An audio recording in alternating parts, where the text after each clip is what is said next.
We have finally come to the end of the road. The She-Hulk finale has come and gone, and something odd happened along the way. Even people that were enjoying the She-Hulk series on Disney Plus absolutely hated the finale, and it turns out this is no mistake. From the words of writer Jessica Gao and star Tatiana Maslany, the finale was essentially a big fuck you to MCU fans everywhere. And here to talk to me about that is Aaron Sparrow. How you doing, Aaron? I'm mystified, Wes. I don't understand the continued fantagonism and what people think that gets them. Yeah, it's a really strange thing. We will get to the quotes from Jessica Gao and Tatiana Maslany, but this is the way that MovieWeb.com is characterizing the finale. Tatiana Maslany's Jennifer Walters broke the fourth wall in a new way. After leaving her own show and heading to seek out Kevin, Jen wound up speaking with Kevin, an AI robot, in the context of the show, is responsible for creating the storylines that follow rules, such as delivering a big finale, tying up loose ends, and teasing future projects. However, the scene also leads to a long conversation about how sometimes there are budgets to be considered, certain characters may not be available, and you can't please everyone, which is effectively Marvel telling fans to just enjoy what they do or move on. I just don't think that's a very effective message to send to your fans. If you don't like what we're doing, you're the problem and you need to move on, especially when you're in the entertainment industry and we're seeing a recession on the horizon and not many people are enjoying Phase 4 of Marvel anyway. I think it's a great strategy to tell your fans, if they don't like the pablum that you're shoving down their throats, if they're not liking your low effort, low quality material, and they're asking for you to return to the things that brought them to the table in the first place, high quality entertainment, good action, interesting characters. When you're not delivering that, yeah, it's great to tell your fans to go F off. Fantastic. A lot of times I hear fans say, don't give companies money that hate you. My response normally is, I don't think the companies actually hate you. I don't think they really know who you are. I don't think they really care about customers very much. But after what I hear from Jessica Gao and Tatiana Maslany, I kind of have to take that stuff back. I'm actually pretty certain that Marvel Studios do hate their fans after hearing this stuff. Obviously, we'll get to the details here in a moment, but I am starting to come around to the idea that maybe a lot of these people do hate us. No, I think you're absolutely right. I didn't want to believe that, and I thought it was just a few people here and there. But, as we read these comments, you can't take anything else away from that. This show was based on spite. It was based on hate. It was based upon owning the fan base right out of the gate. Like, they came in with a hostile attitude. And then they were surprised when fans were able to read that, even in the early goings, and react to it. And so ultimately they got what they wanted. They antagonized the fans into a response that then they could try to, dunk on the chuds in the last episode. But is that entertaining? Is that something that's going to get you to come back for more? It looks like She-Hulk may not even get a second season. The views are so low and people dislike it so much. So good job, I guess, shooting yourself in the foot and shooting all the people that worked on the show in the background that maybe don't have your radical, bitter agenda on their minds. They're just trying to do a good job and feed their families. And now they're, going to have to go find something else when maybe they could have got picked up and had another contract. It is the most narcissistic, selfish attitude going into a project like this. And I think that it really shows the way that the MCU and Marvel Studios is kind of falling apart before our very eyes. This is what writer Jessica Gao told Variety recently. Our writer's room opened 3 years ago. The fact that we were able to predict what the reaction was going to be, what a lot of the trolling comments were going to be, really shows how tired and unoriginal these trolls are. That really tickled me because the little troll that lives inside of me really loves trolling the trolls. But really, she didn't own any trolls. They kind of just owned themselves because, like I mentioned earlier, even the people that I knew, maybe they weren't enjoying She-Hulk, but they weren't hating as much as everyone else. They absolutely loathed that finale. And the fact that they built up to this for 3 years, they had 3 years to fix this. And apparently they were planning to troll the fans for 3 years straight. Perhaps when you've written something and you can predict with certainty why people are going to say it's not very good, you should do a rewrite or maybe tighten up the script or find a new direction that's actually going to work with your customer base. And that's such unbelievable gaslighting bullshit. People do not dislike female superheroes. People love the X-Men. They love Storm. They love Rogue. People love She-Hulk. People love, the Avengers. They love Black Widow. They love, back when Cersei was on the team, people loved that character. There's a ton of popular female characters. The problem is that once they get transferred over to Marvel Studios and we now have this new idea that, we're doing a female character, so it has to be a female-led project. They bring in these bitter Los Angeles wine moms that, hate that they're in their 30s and that they're not married or whatever their problem is, whatever their grievances are with men in general, and they just, instead of trying to write an entertaining character and make an entertaining show that everybody can like, they use it as a platform for their personal grievances and their personal failings in their life. And anytime you approach something that way, it's going to piss people off. So it's a self-fulfilling prophecy. And you're absolutely right. The fact that they went into this thinking, how do we, own these comments that we're going to get?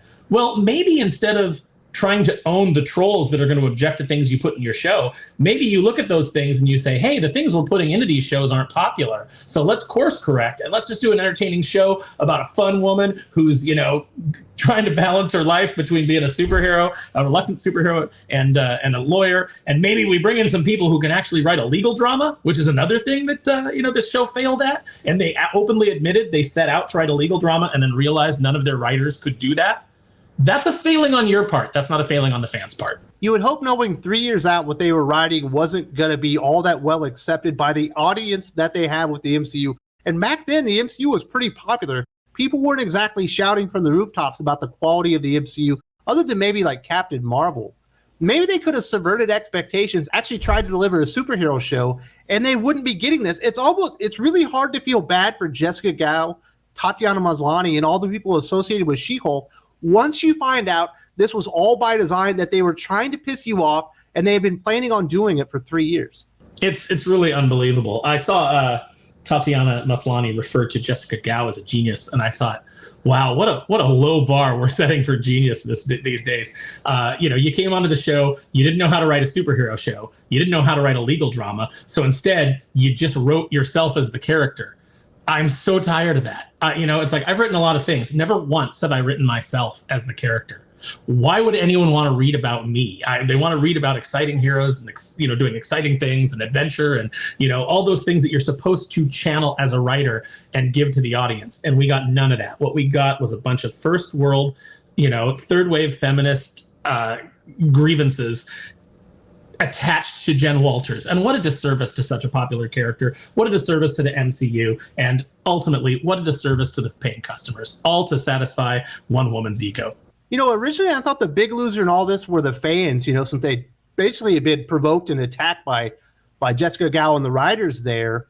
But after you start seeing some of these comments and these quotes, the really big loser in all of this at the end is Tatiana Maslany. I think a lot of people have given her a pass and said, you know what? We like her performance. We think she would have done a good job with a good script, but she's doing the best that she can with the material that she was provided with. But once you hear from her, it makes it so much worse. And you can see, not only did she support that, but she's actually a willing participant and was all in on this as well. She said, as a cast, it was delightful sending each other troll responses like, oh my God, give them a week. And then they're going to literally see this pop up verbatim in the show and become the villains of the show. It was thrilling. Reading the script, it was so true. There was so much resistance to a woman just existing in that space of superheroes. There's always going to be that. I sort of anticipated it. It's why I also feel it's important. There's such an entitlement to space held by certain people, and to even exist as She-Hulk is like a fuck you, and I love that. And to see that she was actually going along with this and supported it all along just really changes my perception on her and her place in She-Hulk. You want to talk about entitlement? Let's talk about entitlement. Coming in and co-opting a character that you didn't create, that has a long history, that has been written by people who are far better than you at writing that character. Coming in and co-opting it for your own little personal message and your own little, aren't we clever? Aren't we subverting expectations? No, you're not subverting expectations. You're giving fans exactly what they expected. And you admit that. You admit that right from the go. You're saying, we came in, we knew that we were going to piss people off, we wrote to piss people off, and then we made a finale that made fun of them for being pissed off when we intentionally pissed them off. It's ridiculous. And Tatiana Maslany, I had a lot of sympathy for her on this show. I liked her on Orphan Black. I thought that, she did a good job with the material that she was given. But now I will never support anything that she's in. You want to talk about FU? Well, you know what? The consumers hold the ultimate FU. They hold the dollars. And now they can withhold those dollars from you because of your piss poor attitude towards them. And apparently they don't understand. Like, when you go out there and troll somebody else, you're the troll at that point. Is trolling bad or is it not bad? Or is it only good when you do it? You know what I mean? Yeah, it's the absolute double standard that we see in everything now. You know, I get so tired of people talking about how, oh, this group is hypocrites and this group is hypocrites. You know what? Everybody's a hypocrite. Everybody in this business is a hypocrite. Doing this is hypocritical. It's absolutely unnerving that you decide to that all of this money was given to you to make this show, and what you do is a troll on the paying customer. That is the ultimate arrogance, the ultimate narcissism, and I'm tired of it. And I know a lot of other people that are tired of it, and that's why this show isn't doing well. That's why Disney Plus's shows aren't doing as well, because people are just checked out at this point. They're not even mad anymore. You know, it's like you want to talk about online trolls, oh, all these angry, you know, men and et cetera, et cetera. There's a lot of women that just constantly get discounted that don't like this stuff either. But, you know, they don't count because it's not part of the narrative. But the fact of the matter is, everybody's just done with it. We're not even mad anymore. We're just checked out. We're indifferent. And that's a worse place to be because we don't even have any passion for this anymore. Kevin Feige just comes off as a real bozo. Apparently, he knew about this for 3 years, and he went out there and hired people to basically go and tell his own customers, the fans of his universe, fuck you, to give them the ultimate middle finger, and he signed off on it, and he was a part of it in the end. I think Kevin Feige is also an enormous loser here. No, I think so too. And you know, maybe he's just losing it. Maybe he's just lost his passion for it.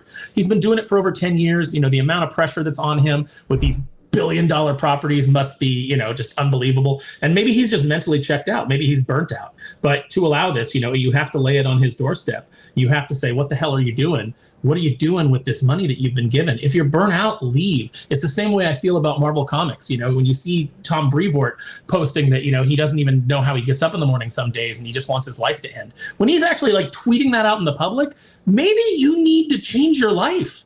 You know, it's never too late. Just do something that makes you happy. Stop being miserable and stop making everybody else miserable. Obviously, this isn't a new problem when it comes to entertainment. This has been going on for a long time. Anytime the fans give negative feedback to these companies, they say it's harassment. They call you really nasty names. Back in January of 2020, I talked about this very thing, how feedback is not hate. It's not harassment. If you haven't seen this video, you definitely need to check this one out. I made this video specifically for you, breaking down this entire issue. We've been talking about it for over 2 years on the channel. If you don't see it here, there's also a link in the video description.